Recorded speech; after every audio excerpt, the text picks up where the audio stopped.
Hey, Steve Zelenardo here with Remax Experts, Zelenardo Associates. Just a real quick update on the market. Current inventory, 25,975 units. It's down from 2%. It was at 26,000. We're going to calculate this differently. We're finding a discrepancy in this. Me and Mike were talking about this morning. These numbers will probably be down just under 25,000 units. It's about, I think, 1,100 units difference. We're seeing some discrepancy when we do the sold conditional and the conditionals. When we do the like the Infinity version of this is picking up like 800 units that we can't find. So we're going to re-evaluate that. And then sales are down 200 units, so it's about 20%. We're at 880 units. But what we find now with the last couple of weeks is more showings. People are coming out. There's some buyer confidence going on clearly right now, and we're starting to see deals going forward. We have a big book of business that we want to complete between now and December, and then move into January into a very fast-paced market with all the buildup of business that we currently have right now. What we're finding, especially dealing with buyers and sellers currently right now, is that communication has to be on such a high level. And I don't blame buyers and sellers. I'm a buyer, I'm a seller, I'm an investor in that market. I understand it. It's because of the abuse we faced the last 4 years of where we had just high inflation, insane prices. Nothing ever made any sense because of the low rates. These are obviously government policies that are put into place. Low rates, high prices in housing, and then they crash the market and they jack the rates high as hell to curb inflation, which we know this. Economics 101, I've been talking about this. In March of 2020, I was locked up in our house because of COVID. I mentioned this regarding inflation. If you look back to one of these Mondays with Steve videos, I remember vividly talking about how this is basically you better start putting your money into tangible assets before this starts getting too high, because your money's going to be worth a lot less than what it was in the bank currently, and then you want to flip everything prior to the market crashing, which is exactly what we did. We basically put money into real estate heavily during COVID, and then we dumped everything before March 2022, which we cashed out at probably 3% off the top of the height of the market, which was good timing, obviously, for us and some clients that listened to our direction. But that's pretty much it. I want to talk about one article, very disturbing article, I got to be honest. I don't know if I've been doing these Mondays with Steve since 2016, every Monday. We maybe missed like 5 in the last, how many years is that? 8 years? I've been talking about how we, as people that live in North America, that it's our God-given right that we have the option to buy a single-family dwelling with a white picket fence. That's just what we do.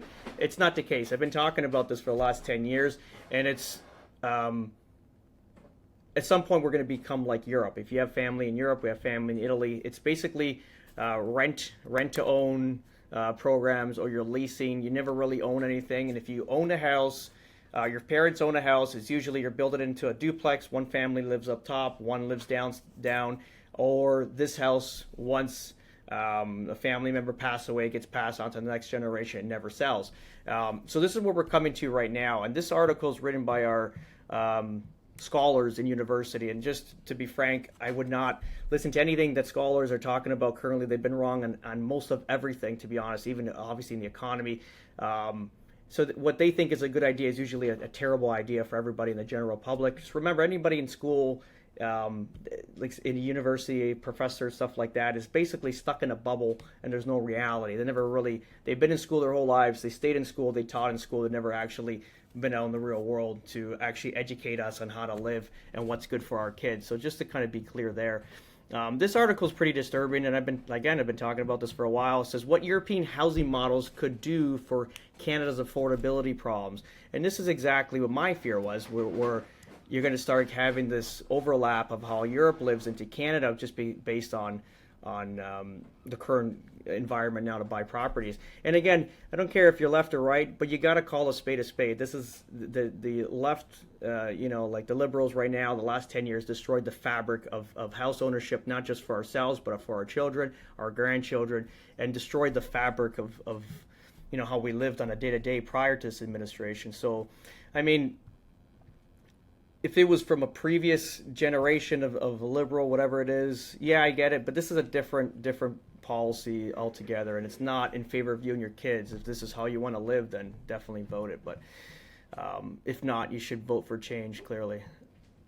So look at this. I'll read some. I'll just kind of jot through this. So housing experts who have long promoted moving new home construction from suburbs to urban centers are calling for a similar approach to policy, saying several ideas currently percolating on the fringes of society in Canada has proven successful elsewhere and deserve a more central place in the national conversation. This is terrifying. So basically, I'll go through this. I'll try to pick it apart fast in some of these paragraphs here. I won't read it all through it all, but it's basically socialism. It's if we have friends that were born and raised in Romania, they went through a socialist communist regime where everything was provided to them by the government. And this is what this article, if you really sum it all up, this is what they're talking about right now, is where home ownership is a thing of the past. You really don't need to have home ownership anymore. It's more of like a state of mind that an old state of mind, like it's not a popular state of mind anymore. It shouldn't be.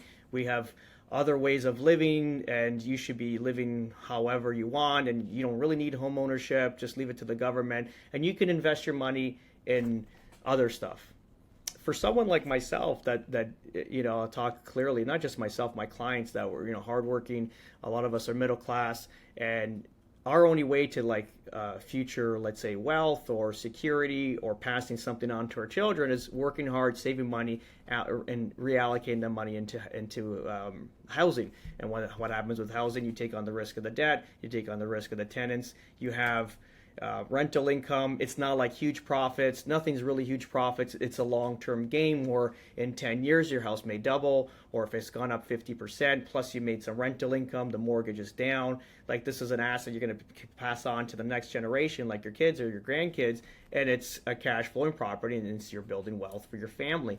And this has all been taken away. If you see the last 4 years where the market just went crazy, clearly COVID, but nothing made sense anymore financially, and this is why we actually bought in 2021. We couldn't buy any more properties in Canada. Didn't make any more sense, so we ended up buying in Florida before we even thought about relocating here. And that's just based on investment, because nothing made any sense anymore. There was the return on investment didn't make sense. People were banking. They were getting themselves in a negative deficit, like a cash flow positive negative per month, and banking on the appreciation of the property, which is silly. I would never do that. Either it's going to cash flow or I'm not buying it. That's just my model.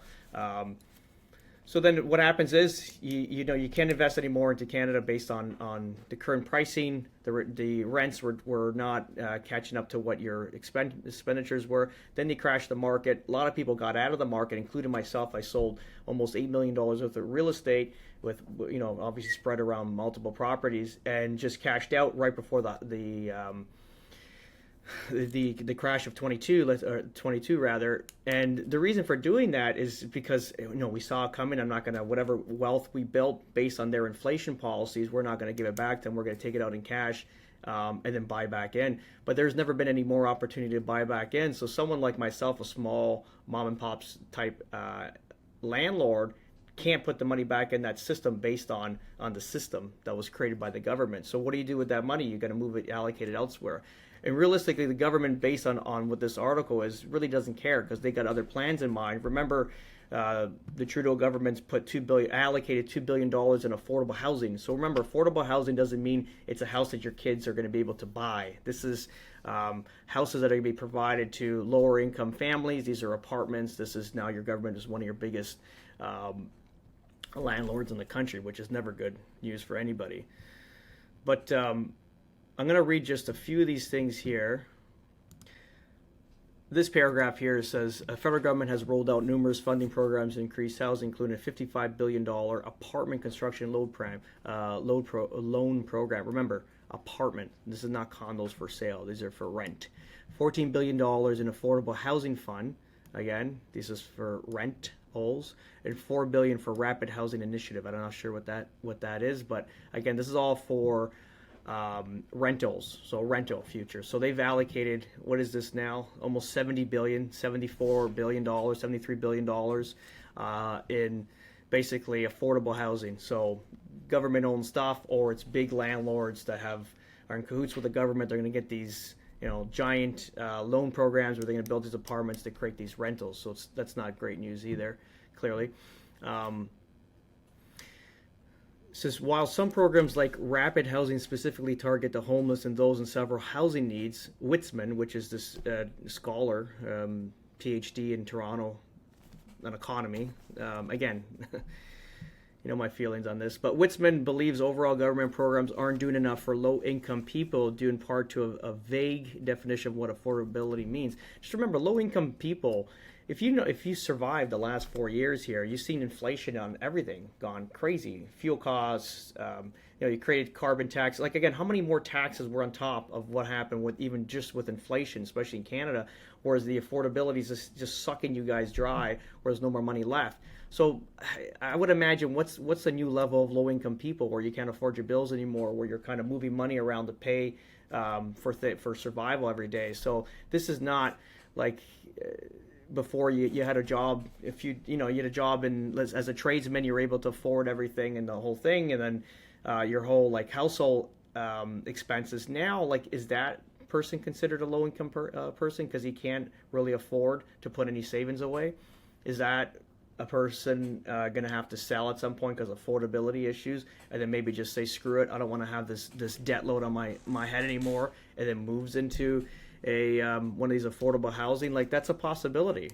People don't want to deal with stress, especially if they're changing this mentality. Like again, we've went through so many different changes in the last couple of years that really don't make sense to me, and a lot of them, most of them, probably 99% of them. So now they're trying to create a new fundamental or a new like a mental note, and I'll read what they're trying to say here. One sec. So providing non-market housing as well as more variety in general housing options is part of making the whole housing system more stable, said Sasha Teskova, a professor at University of Calgary's School of Architecture, Planning and Landscape. Diversity is really critical for resilience, she said.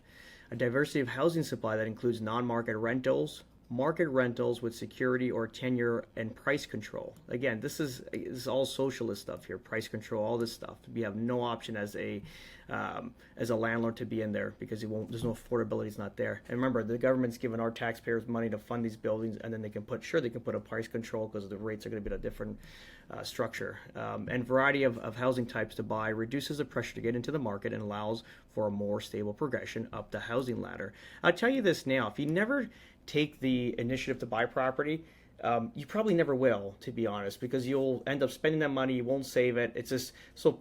Currently, right now, what people are doing is especially if, the young generation that want to get in. Probably maybe not so much the next generation, but my generation, we want to buy houses. That was the first thing. We either lived with parents for a couple of years. We didn't even rent. We just basically lived for a few years, saved a few bucks, and then ultimately bought a property. That's just the progression. What they're doing here is just they're going to create an option where it's like you can just stay in a rental, and that's pretty much it. And what happens with that is you'll probably won't save the money to ever buy, and this will be like Europe again.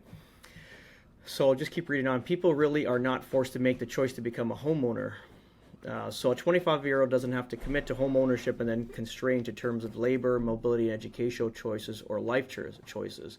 By creating policies that make home ownership less necessary, it helps move away from the asset-driven mentality, which it's a crazy thing to say. So like I said, you buy these assets, you hold them, you pass them down, or you sell them, you cash out. This pays for your retirement. Brings your next generation to wealth. It helps move away from the asset-driven mentality and the system that pervades Canada, she said. The diversity of housing type can also lead to growth in like areas of cooperatives and which come in a few models are co-housing, which are community-driven developments where units are individually owned, but their emphasis on communal space. So I don't know if you know what a co-house is. A co-house is basically my first rental properties I bought when I was 21 were basically off-campus residence for Humber College. And what I did with that is they were communal. So you'd have everyone rented their space. Their bedroom was their space, right? And then the general areas were the bathrooms and the kitchen. So that was shared between the 4 or 5 tenants I had per house. So that's what a co-house is. So they're putting it out there for co-housing. So imagine being an adult and still co-housing. That's obviously in New York City. A lot of people still do that because of the costs, like down in Manhattan and stuff like that, the cost of living. So co-house and have like 3 or 4 people living in a house together, share the expenses to live in the city. But again, that shouldn't be here in Toronto and the burbs and stuff like that. This is obviously one of the most expensive parts to live in the world, and that's why that's done like that. It shouldn't be in such we have rural sprawl where we don't need to have that co-housing situation.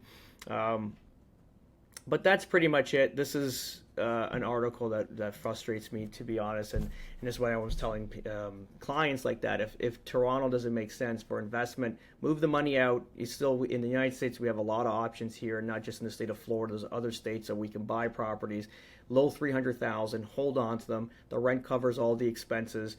The only offset right now is the rates. Once those rates come down, we'll be in a cash positive, fully flow on everything that we're selling. And again, we have maybe 5-10 years of where we start to look like Canada. So we have an opportunity to kind of buy in investments right now, buy, hold, and kind of stay competitive for the future for our kids. And if you look at Europe, you look at always look at that because it's an old country. It's been through all this already. If you're a landlord, you own the stuff forever. You never sell it. You see guys that own apartment buildings, apartments or houses. They never sell it. It's always passed through generation. Nothing ever sells. They kind of hold on to it for the rest of their lives. So that's pretty much what we're going to have to do now is just kind of hold everything. That's pretty much it. Have a great day, guys.